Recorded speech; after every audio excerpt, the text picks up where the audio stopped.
You can get glowing skin when you use these for only 3 nights. Women want their facial skin to be shiny and spotless, but it is not easy to achieve.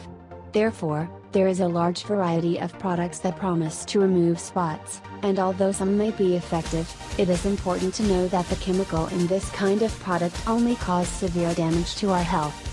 Luckily, in this article we will present you 2 of the mini masks made from potato which will help you fight the completely unwanted spots from your face.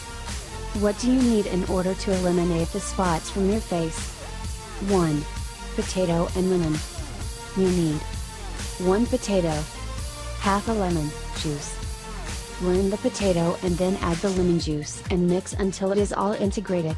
Apply this mixture with gentle circular movements, let it stay for 20 minutes and wash your face with water. 2. Potato and cucumber. You need 1 potato, half a cucumber. Preparation. Put the potato and the cucumber in a blender and mix until it is completely combined.